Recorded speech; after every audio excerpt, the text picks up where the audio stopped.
Moga yen dheweke ora ngawurana. Mapan wis tekan semene kodrate Si Abimanyu nggone sandingan kalawan para wong tuane. Tanpa nunggu parentahipun Kakang, andhisike metu ing payudan. Petaman gaman 1000 ingkang wujude nganti kaya landak. Rantangan paranjene seklimak pangkuning sesambate. Doro. Piye iki lho, Doro? Wong aku sing mati katimbang Abimanyu kaya ngono iki. Kadangmu jangan kaya lino. Lang supaya krasa namun Abimanyu nyatane wis tekaning pati gambrong. Ulo Kakang Mas, Abimanyu wis tekaning pati. Kula mboten pitados menawi kula Abimanyu sampun pejah. Abimanyu taksih gesang saged mesam-mesem Kakang Mas. Yayi, elinga. Abimanyu tekaning pati. Genep napa candriyamu tapanen alarmu Arjuna. Koko Prabu. Gesang kula sampun boten wonten ginanipun. Sepape sabeting para yudha saya binanging waing pakarti Pandhawa nedya. Kinarya muktakaken putra wayah wekasan ingkang kula kedala kedah dumantos kaprabaning Pandhawa gawe namo anak kula Abimanyu. Nyatanipun samangke sampun tega tilar dhateng kula. Binting napa kula pinanggih kaliyan anak kula pun Abimanyu upami wantala kang sarta saged ambudidaya. Para Jawata keparengan banjur dhateng pun Janaka Abimanyu pinuripipun mangsulna gesang malih Kakang Prabu. Yen kabeh menungsa kaya kowe cakat iki saya kebak wong. Yen kowe gelem ngitung patine Abimanyu kuwi mati kang utama tegese pisan netepi wajib. Loro Abimanyu nyangkul diparing prajurit kaping 3. Rumeksa dijeping adil. Bisa tak mengkono mawon Abimanyu bisa kandhakake gugur sawijining pengawak kusuma bangsa. Ya mung kutiwane. Ana sawijining bab kang ora dadi leganing atiku gugur. Kurawa kang semono akeh ingkang ana laku Tigrawani merjaya Abimanyu saka pepungkuran. Mugi-mugi seksenana jagat saisinipun dinten mangke menawi kula mboten saged mejahi tiyang ingkang damel pejahipun Abimanyu kula nedya padyapun Kakang Prabu.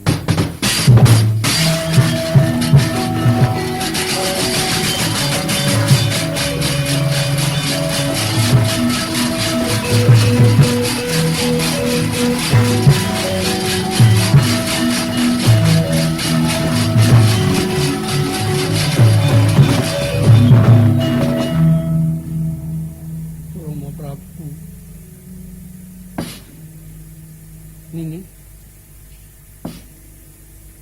nadyan sira orang tak nanging sesak ing atimu wis bisa tak propon saka pandhuniku.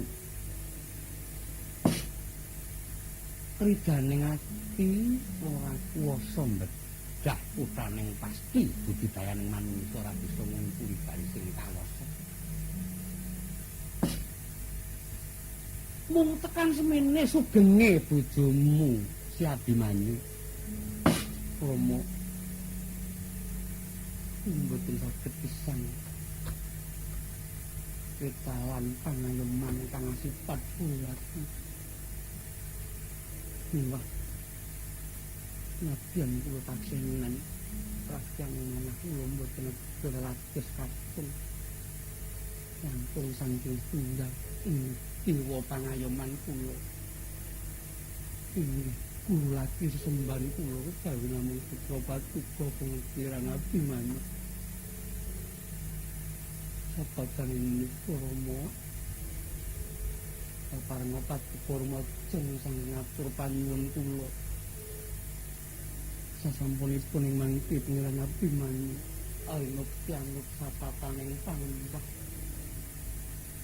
dipun ilanana sumusul ingkang putra Pangeran Abimanyu badhe pecah obong Rama.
Tansah manding puni-puni kanjeng ibu kula kepeksa mboten saged pinambengan ibu kados menapa sulak ing jagat menawi otak kula wau mboten tumunten kasembadan kanjeng ibu iki sendiri aku mau keri Nadyan manjing itu mangan mati apa aku melu kowe iki sendiri yang mantu ampun aten Siti Sendari menika badhe kula lilani anggenipun sumusul Abimanyu minggaing pantaka manjing sumangan pecah obong jalaran Siti Sendari mboten ngandhut sukata kados Kanjeng Eyang Mantun Tari. Saenget kula Eyang Mantun Tari sampun anggar bini winatawis 7 wulan tanging kalenggan menika. Menawi adrenging cipta nedya sumusul ing delahan dhateng pun Abimanyu jabang baying pun dereng kelepetaning dedosan badhe mboten saged ngaosaken nikmataning dumados awit saking kasemblok pakadhening ibu Eyang Mantun. Sinuwunan kula mboten saged pisah kaliyan pun Siti Sendari. Lodro.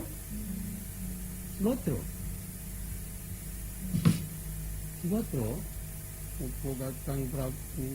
Pikandi? Kula wonten pangandika ing ngajeng. Muradake. Karo menggon ora mentala nyawang Siti Sendari. Kuwi lan Wara Subadra tetawisa Hermawar. Sadurunge Siti Sendari manjing patungon pati obong luwih dhisik Siramana kang becik kang sarta penganggone gantinen kang sarwa seta ya Siti Sendari anak wong ayu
wis tinawisan Hermawar pinten-pinten jembangan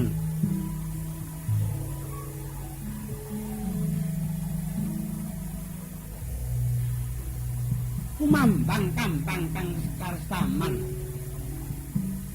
kaya ngrengga dening pasiraman saking ketebian anggung kapireng pandriting para wanita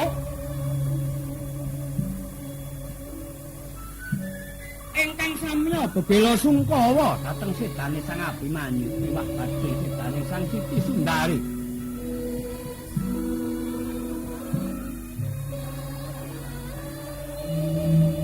najan nalika semana wantine bedhug tenange Sang Hyang Surya nganti tanpa ber ngunarake sorote abet kaling-kalingan himawan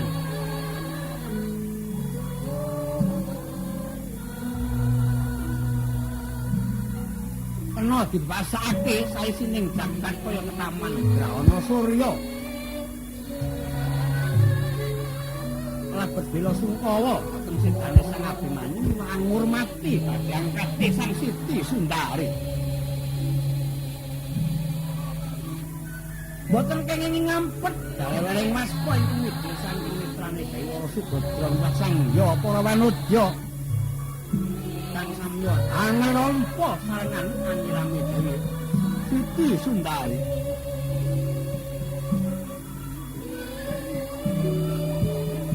wis rampung denya siram jamas lan pinanti astane kanan kiring langsung ngarsanipun ingkang menapa Ndrawati Prabu Bathara Kresna.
Cecetipun perpawaning rati